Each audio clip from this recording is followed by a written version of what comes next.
하나님의 말씀은 열왕기상 18장 30절, 37절, 38절 말씀입니다. 엘리야가 모든 백성을 향하여 이르되 내게로 가까이 오라. 백성이 다 그에게 가까이 가매 그가 무너진 여호와의 제단을 수축하되 여호와여 내게 응답하옵소서. 내게 응답하옵소서. 이 백성에게 주 여호와는 하나님이신 것과 주는 그들의 마음을 되돌이키심을 알게 하옵소서 하매 이에 여호와의 불이 내려서 번제물과 나무와 돌과 흙을 태우고 또 도랑에 물을 받은지라. 아멘.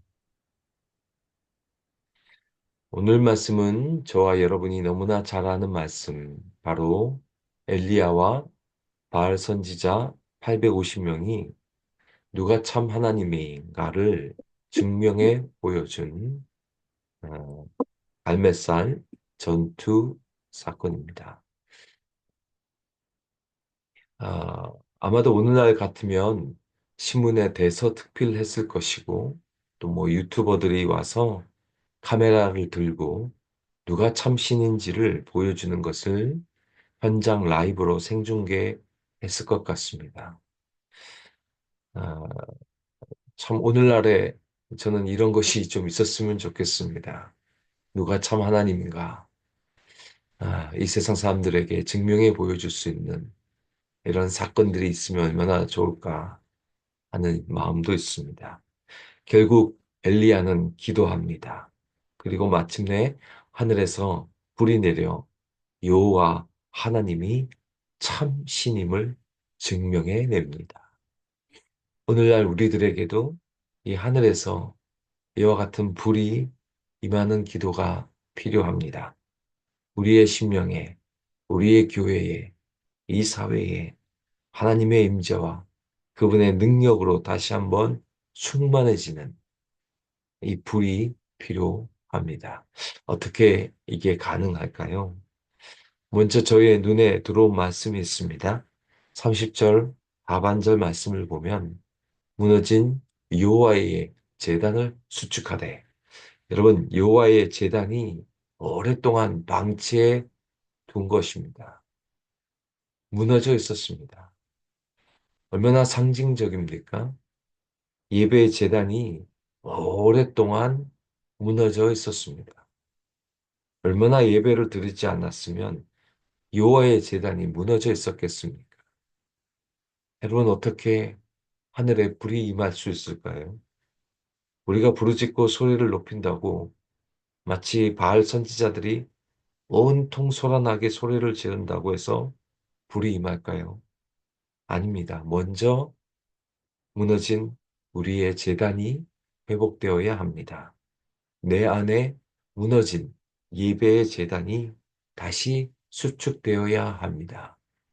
무너진 이 사회에, 우리 교회의 예배가의 제단이 다시 한번 회복되어야 합니다.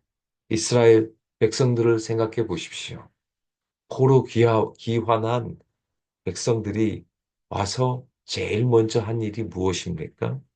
성전을 재건합니다. 무너진 성전을 다시 재건합니다.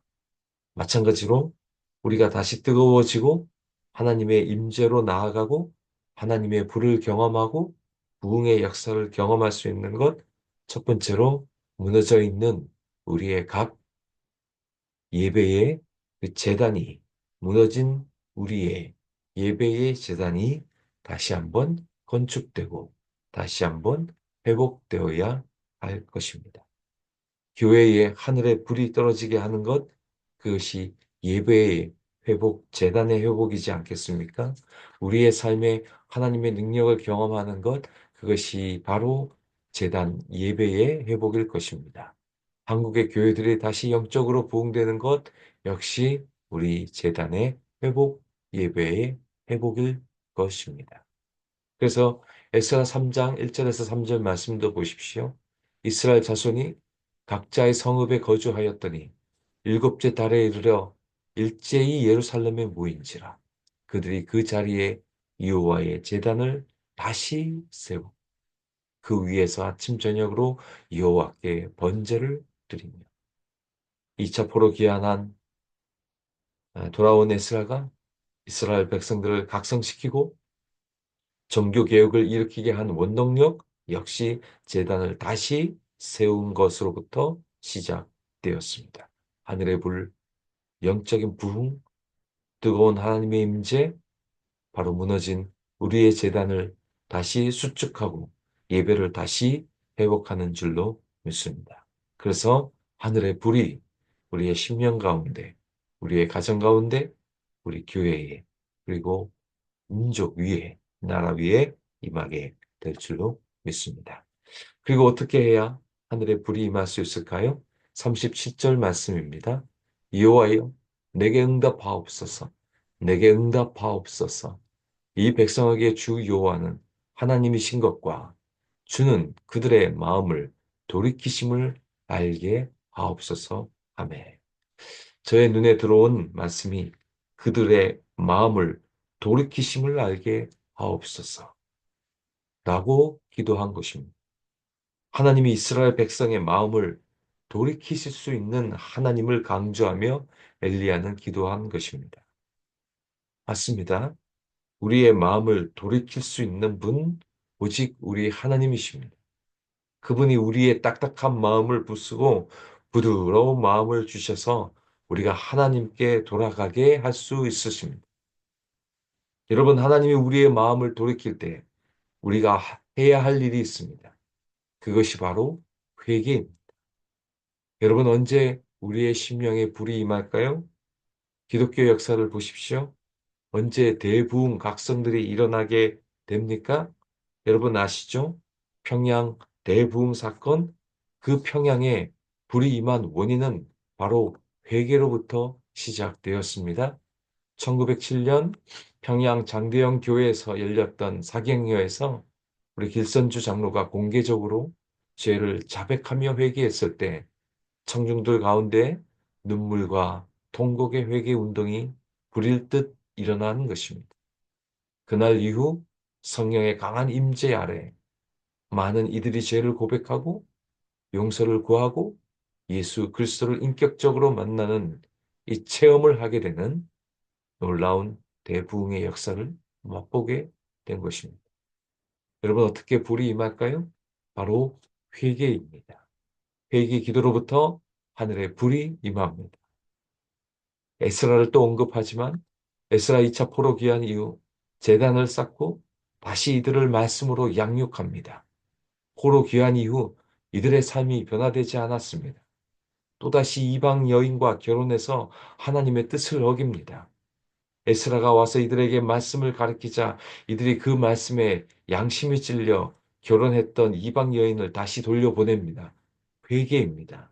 이 회개가 종교 개혁을 일으켰고 결혼한 이방 여인들을 돌려보내는 이 사회의 개혁까지도 이루어지게 된 것입니다. 여러분 하늘의 불이 어떻게 임합니까? 바로 하나님이 우리의 마음을 돌이킬 때 우리가 주님 앞에 나와 회개함을 통해 놀라운 부흥의 역사, 불의 임재가 우리의 심령 가운데 찾아오게 되는 것입니다. 그래서 역대하 7장 14절 내 이름으로 일컫는 내 백성이 그들의 악한 길에서 떠나 스스로 낮추고 기도하여 내 얼굴을 찾으면 내가 하늘에서 듣고 그들의 죄를 사하고 그들의 땅을 고칠지라. 악한 길에서 떠나 스스로 낮추고 회개하고 여호와의 얼굴을 찾을 때 이 땅을 고쳐주는 놀라운 부흥의 역사가 우리의 가운데 함께하게 될 줄로 믿습니다. 이 하늘의 불이 우리가 예배를 제단을 회복함을 통해 우리의 회개함을 통해 우리의 각자 심령 가운데 이 땅 가운데 임하게 되는 놀라운 은혜가 저와 여러분 가운데 함께하길 주님의 이름으로 축원드립니다.